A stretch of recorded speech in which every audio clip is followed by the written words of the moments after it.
Whoa! Whoa. Hey, you all, everybody.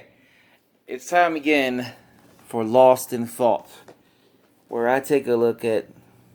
Well, originally it was me taking a look at mysteries or things that the show didn't necessarily answer, kind of open ended questions.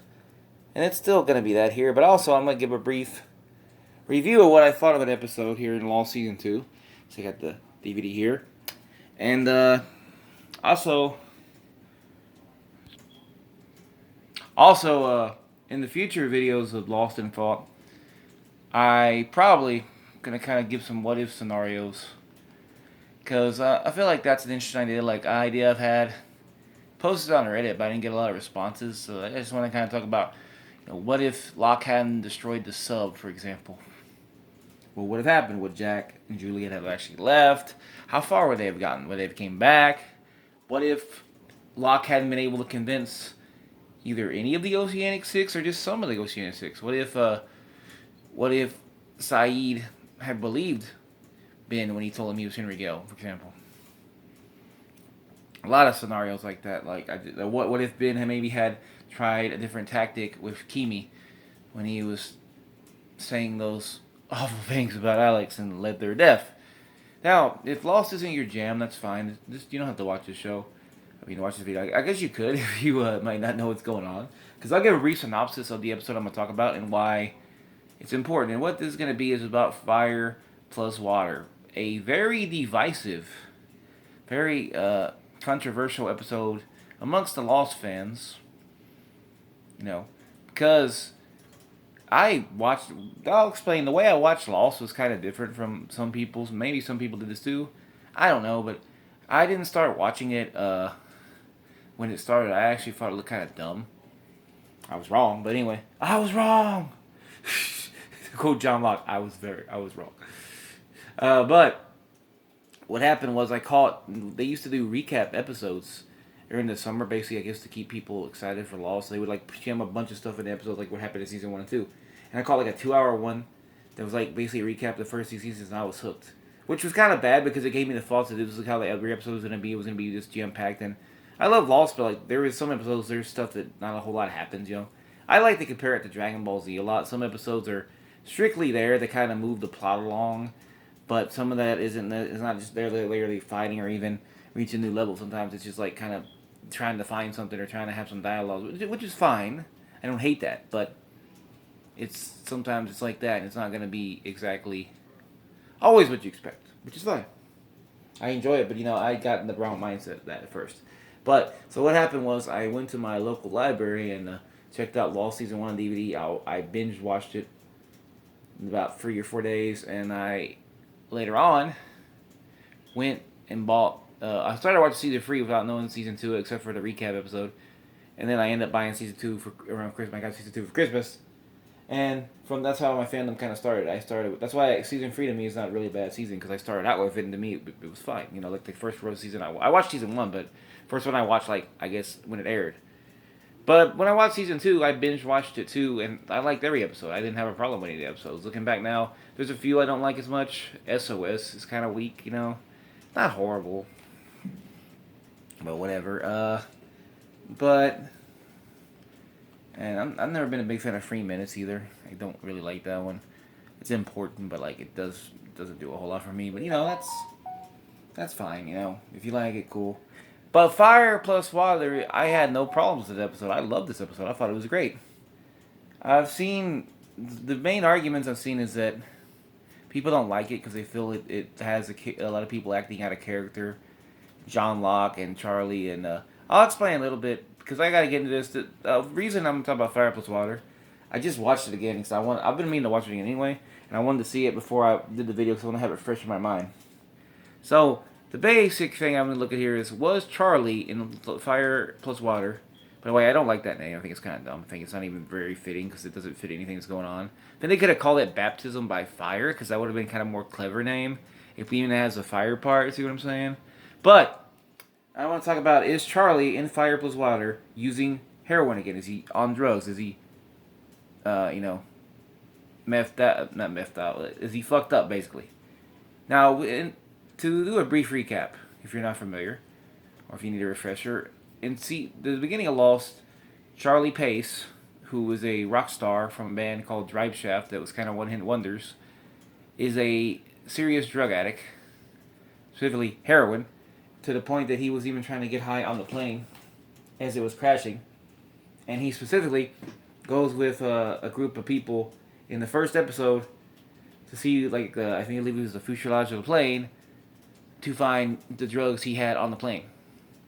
And later on, there's an episode called The Moth, a great, fantastic episode, possibly Charlie's best episode. I mean, I think it is. It's got to be up there with greatest hits. But like, I feel it's a fantastic episode for Charlie. It does such wonders for his character. It tells you so much about him. And The Moth is basically where there's two stories basically. The beginning story is that Locke finds out about Charlie using heroin, and John Locke decides to basically be his not therapist. What's the thing they give you? The thing they give you in AA, your sponsor. He basically does this because he takes the meth from the heroin, from Charlie, and he tells him he's gonna let him keep it. He tells him if he asks him for it 3 times, he will give it to him the 3rd time.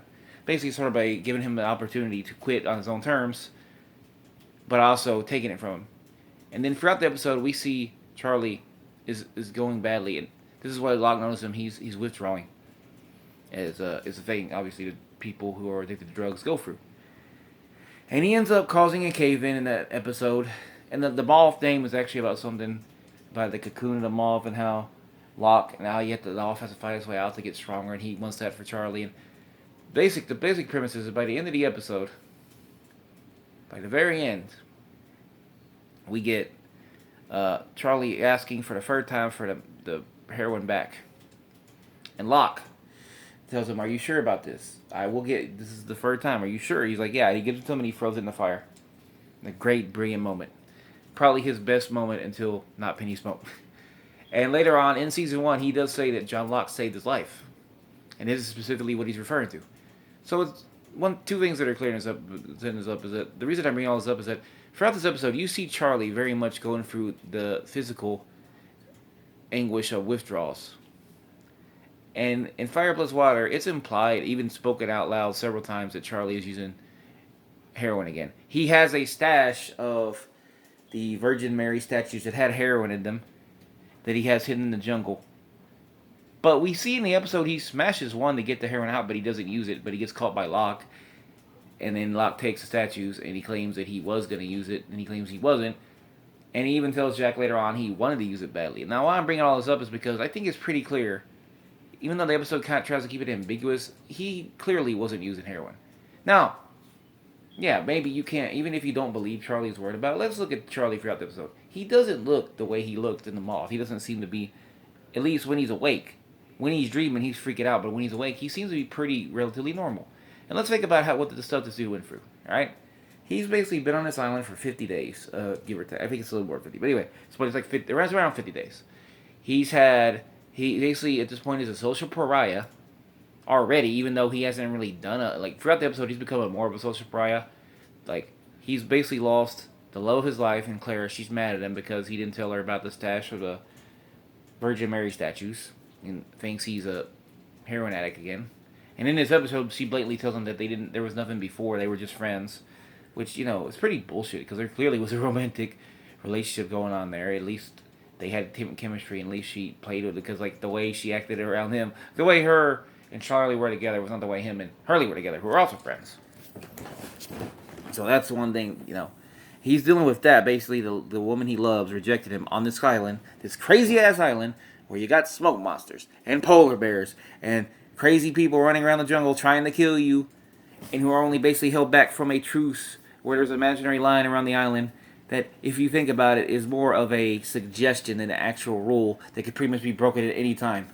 Not to mention, you have all these people around you, at least 30-something people, that, including actually more than 30, now it's closer to around 50 people, some who are new and maybe you're not sure you can trust yet, because they're not exactly, not like Charlie knows all these people. And later on in another episode, we even see he doesn't really like Ana Lucia. Well, that might just be because she's a cop, I'd imagine he might have some distrust of the cops, which I could understand that, okay? But my point is, he's in a very stressful situation. He probably isn't sleeping good. And when he does sleep, he has these crazy dreams that are telling him to save the baby. This is where probably people get, or at least the show wants you to think that he's using. But think about this. We've seen other characters have these dreams, and they were not using drugs. We've seen it a lot of times. It's in some ways the island talking to him. It's the sort of voice of the island. Now, what is the island trying to say? I don't know. Because it seems to be saying that Claire's baby needs to be baptized, which is a weird thing. There's a whole weird thing about baptism anyway, but I don't want to get into that. I'm just going to talk about the episode itself. And what basically, the whole point is that I'm trying to get at here is that it seems to me there's no way he's using heroin. I can't want to say meth. Using heroin. He just isn't. He's too clear of mind when he's not asleep. He wouldn't hide the statues in the middle of the jungle so far away from where he was sleeping at camp just to go find them if he was really using. He would keep them around him all the time. I mean, if you think about it, he's pretty much on his own now. Nobody is in his shit. Hurley doesn't even seem to really check up on him, which is kind of sad, because even if he's having issues with Claire, it's like, come on, Hurley, have your bros back. I know he's kind of out of it, but, like, come on, man. But nobody is really paying attention to him except when he makes a mess or something happening with him. And that's the only time. So he would have basically as much time as he wanted to himself, and wherever he's sleeping on the camp, in his little, his tent or whatever, he can sleep and basically just use the heroin to his heart's content. So why would he keep it so far away from where he's stationed at? It doesn't seem very logical or reliable. You know what I'm saying? You smell me? You feel me? And to top all that off is that the fact that you've seen people have these dreams. We've seen people see, even in this episode, there's even a line from Charlie to Locke to basically make fun of how ridiculous it is, the idea that Charlie's accusing him of using again. When he says, Kate sees a horse. Nothing. Just about everybody's seen Walt walking around the jungle. No issue, no problems. But whenever Charlie sees it, oh, it must be the drugs. Exactly. He here is clearly, Locke is just out of line here, out of pocket. And maybe he does really think this about Charlie. Probably because he can tell Charlie's lying to him a little bit. That when he says, like, he got burned the plane, he burned the heroin. And I would probably say best, I'm no doctor. Libby's a therapist, but she doesn't really do therapy on the island. Or at least she implied she was a therapist, I think. I'm probably thinking of Harper. No, I think she did imply she was. I might have to go back and think about that. But anyway, fuck. Shit. What I'm trying to say here is that I think Charlie could very well be suffering from PTSD, post-traumatic stress disorder, from basically all the crazy shit that's been going on the fucking island. And keep in mind, it hasn't been that long in this point in the show since he got shot in the damn head and basically just got healed by Saeed using some sand. And that had to have some effect on him. Like, he can't be doing all that well. To top all this off, he's got people hating him on the island or thinking he's a drug addict or something. The love of his life is pretty much telling him, get the fuck away from me. I don't even want you around me. He sees Locke basically hanging around her and thinks that something's going on, even though I don't think Locke was thinking that way. Just in general, I don't think Locke rolls like that. And even between his relationship with Helen and later on in season 4, further instruction, it seems like he clearly doesn't want to date women that are younger than him. He's clearly more the women around his age anyway. But regardless, I don't think that's what Locke was trying to do. And then you have his flashback, which gets a lot of hate, but in my opinion, I do hate everybody's part, but I just want to say, I think the flashback is really good other than that. That part itself has an important scene where basically the director tells him to get rid of his brother, and he doesn't want to, and it shows how much Charlie cares about his brother, and his brother stabs him in the back, and all this relates to the island so well because he's basically being stabbed in the back, or at least feels like he is, by everybody around him, and the thing, obviously, with his his niece, his brother's daughter, who he seems to care more about than his own brother.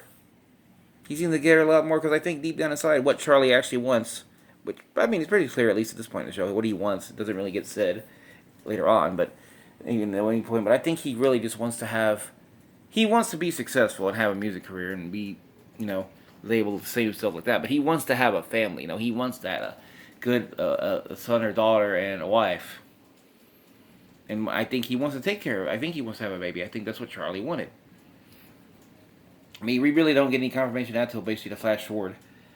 But you know, and even then it's kind of vague. But that's what I feel he wants. So this all relates to him and these dreams he's having, and probably a lot of this has to do with him thinking back to his brother and going on all this stuff going on. So I never really thought about if the flashbacks or what the characters themselves are thinking at that time, or if it's like just for our benefit, like to show us all this happens. And if you do think for a minute that this is what Charlie is thinking about on the island as it's happening, then what you got, and it would fit because when he opens up the tree and he pulls out the Virgin Mary statue and he breaks it and he gets the heroin in his hand like this, he does take a while to look at it. And he could be thinking about what happened when his brother got kicked out by his girlfriend and, you know, because he dropped his daughter. He hurt her because he was high.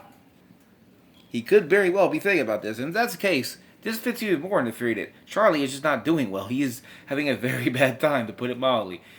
At the very least, he's stressed out. Maybe he doesn't have PTSD, but he has a tremendous amount of stress that I don't think he is using. There's just, in my opinion, there's not enough proof that he's using. I think the show wants us to maybe think he is, but leave it vague enough. Like, this whole scenario, to me, like, and the one thing to prove you can say is that he goes for the statue and he breaks it and he gets the heroin. But my thinking here is that he kind of decided, he had a moment where he said to himself, everybody thinks I'm doing it, I might as well fucking do it anyway, fuck it. But at the same time, he decided against it. Even before Locke came. That's my opinion. And it reminds me a lot, but in reverse of, speaking of Tales from the Dark Side again, The New Man, where it's the opposite, where he gets the beer and he decides, well, everybody thinks I'm drinking, I'm just going to drink anyway. Fuck it. But in this case, Charlie does the opposite. Now you might say, well, Locke came and took it from him, but I don't think that. I think he still would have did it. But that's my opinion. I don't think Charlie was using. I think he was just going through a lot of shit. The island was fucking with him too. Which I don't know if he ever got a confirmation why the island fucks with certain people. Like, I think it's because they're special. You think you're special? Which, poor Charlie, man. It seems like he was special, but his specialness was to get fucked up in the head by dreams and make everybody hate him and then have to die to save everybody, basically. Also, speaking of Saban, I believe Charlie, like a lot of characters on this show, like nearly every other fucking character, has a huge savior complex. And he feels he needs to save Claire. He needs to save Aaron. So it's kind of building up in him. Anyway, that's my opinion on the whole thing. Thank you for watching. I hope you enjoyed. And I'll try to make a new video pretty soon here. I might have problems with that. But anyway, bye. Have a great day.